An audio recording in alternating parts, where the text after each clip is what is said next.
How you doing, folks? This is Old Hunter here. I thought I might do a couple of chapters of a book I've been writing on. Hope everybody enjoys it. I really enjoy writing it, and it's called Lost in the Amazon. It was the year 1962, and my name is Tom Hunter. I was known as the Wall Street Whiz, greedy son of a bitch. A bunch more names I don't want to repeat. I had been working for the stock exchange for 12 years. It seemed like I could make money hand over fist. I never lost money on stock I bought. I had my pick of all the beautiful women in New York, but I knew all they wanted was my money and not my look. That wasn't what attracted the ladies to me. I married a knockout redhead. We were married 2 years before we had a red hair, bright green eyed daughter. I guess you could say I love my wife, but I adore my little girl. On her 12th birthday, I promised to be home early to help celebrate her birthday with her. I told her I would get her a little dog. I was very seldom home before 9 o'clock at night. I left the stock exchange at 3 o'clock.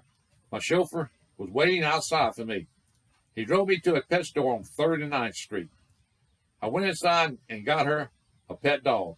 I picked out a little black poodle. All the way home, it kept licking my face with its little pink tongue.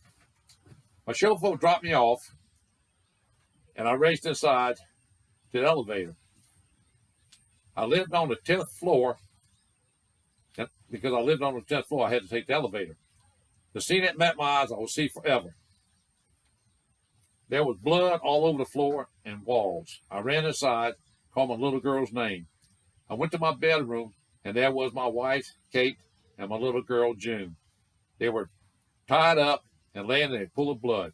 I passed out.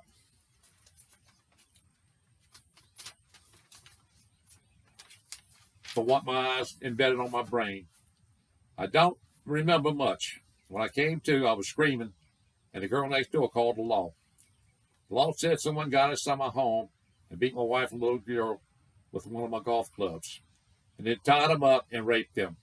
The coroner said my little girl was dead before she was raped. I was thankful she did not have to endure the rape. I was so thankful for that. After they was put to rest, I went right back to work. My mind did not work right. I would make a lot of mistakes and lose a lot of money. I dragged myself home after losing money all day, and a knock at the door brought me back to where I was. It was a girl next door. She asked if I would like to share pizza with her. I said I would love to and follow her to her home. She was the only person I could call a friend in New York. We talked, ate pizza. She said I needed to get away for a while. She got a magazine. I think this would be good for you. She showed the ad to me. I saw it was a fishing trip on the Amazon River. I told her I was not a fisherman. She laughed, saying, "Go for an adventure." We had shared a bottle of wine with dinner, and I was feeling good. I looked her in her soft blue eyes and said I would do it. It took 2 weeks for her to get everything organized. I had to get a passport plus shots. My next door neighbor, Pam, went with me to pick out things I would need.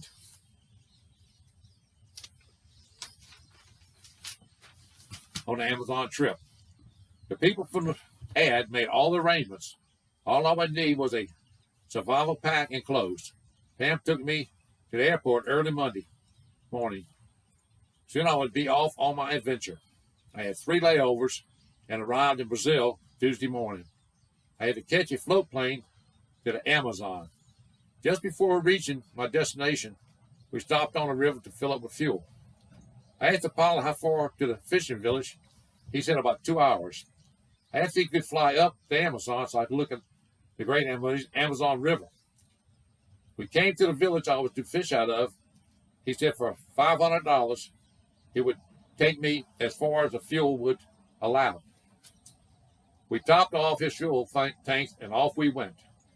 He said he had 10 hours of fuel so we could fly roughly 5 hours upriver and have enough fuel to get back to the fishing village. I was enjoying myself looking at all the sights around a bend. I enjoyed myself looking at all the sights. Around a bend, we flew over a large waterfall. He said this was as far as he had ever been.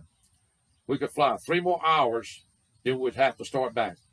Past the large waterfall was 10 more miles of rapids and more waterfalls. He said he had 1 more hour before we had to turn around. He was flying low, so I could watch all the crocodiles and snakes all swimming in the river. He turned the plane into the bend of the river and crashed into a tree that had fallen into the river. I got knocked out for a moment when my head hit the dash of the plane. I was dizzy and confused. I saw the pilot's hand move, and then I saw his head was gone. My eyes looked down to see his head with dull, blank eyes. When a large limb came crashing through the windshield, the glass that was with it cut his head off clean as a machete.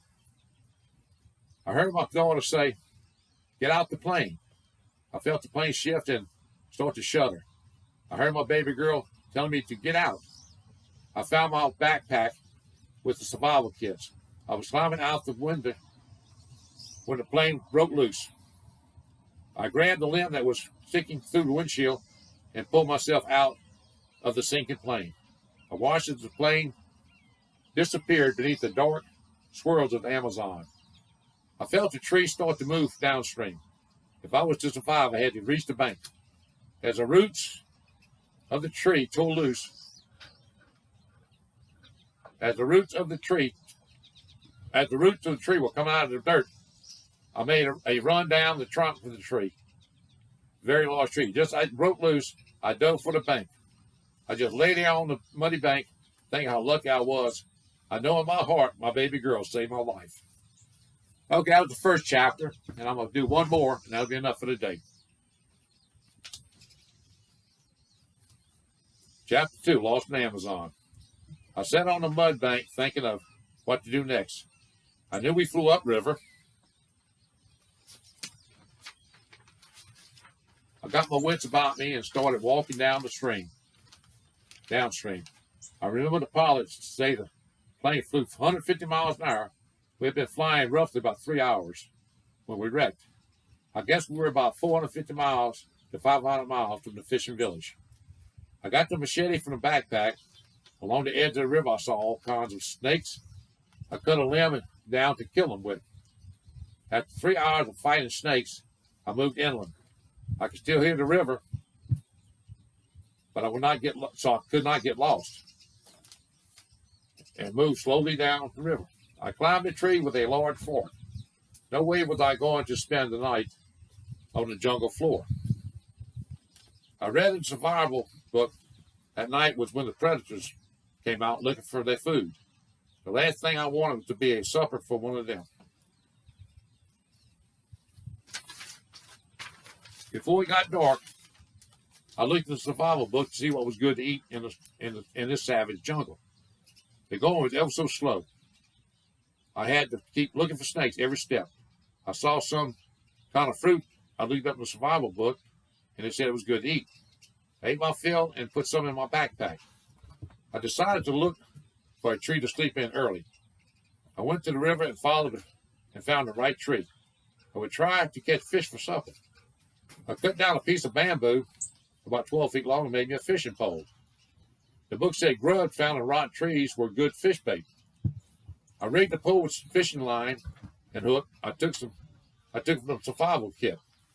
With a handful of grubs and my fishing pole, I went to the banks of the river.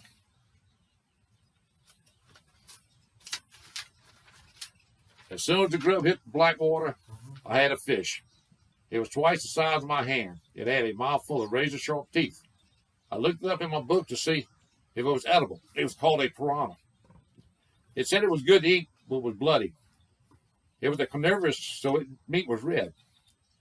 Fast as I dropped the grub in the water, I had a fish on. I found some firewood and got a fire going. When it burned down to coals, I laid the fish on top. After a few minutes, I turned him over. The skin and scales peeled right off. The meat was red like the book said, but it was sure tasted good. After filling up, I climbed up in the tree fork for a night's sleep. After a night's sleep, the birds singing till the sun rise and woke me up. I ate some fruit I had in my backpack, and soon as my feet hit the ground, I had to kill a snake. One thing about this jungle, it had no shortage of snakes. I got my wits about me, and down the river I went. I saw a lot of fruit, looked up in my book, and found the ones good to eat. I knew I could make it. The water from the river tasted bad, but it was all I had. I would make it if a snake did not get me. I had been walking for 2 weeks. I could make about 5 miles a day. With a little luck, I could reach my destination in 5 months. I had a routine: eat fruit as I traveled and catch fish for supper.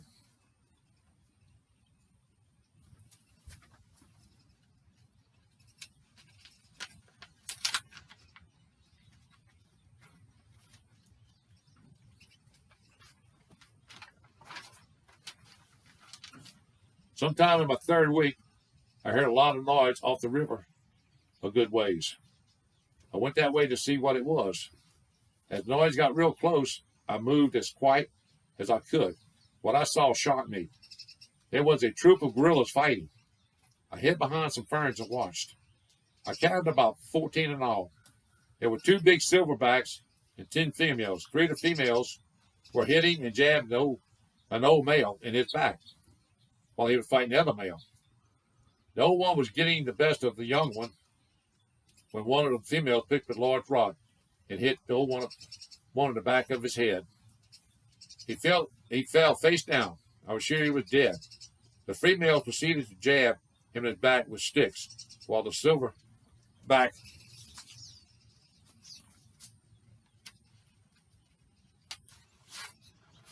took a large rock and pounded his right arm from the shoulder to his hand.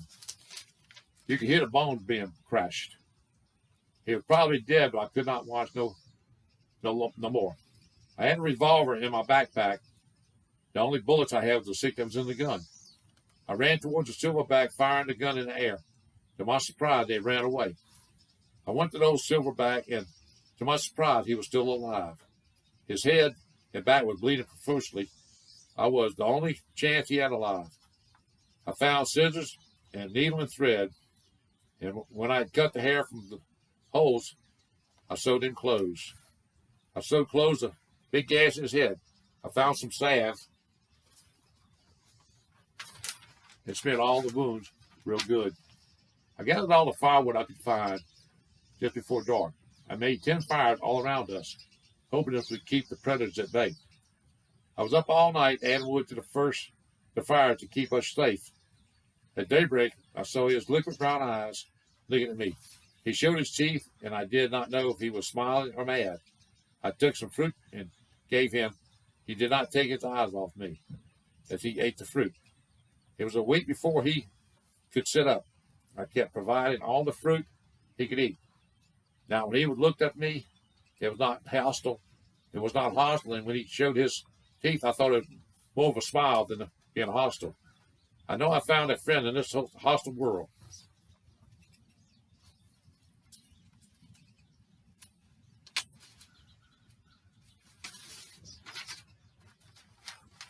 Okay, that's the end of chapter 2.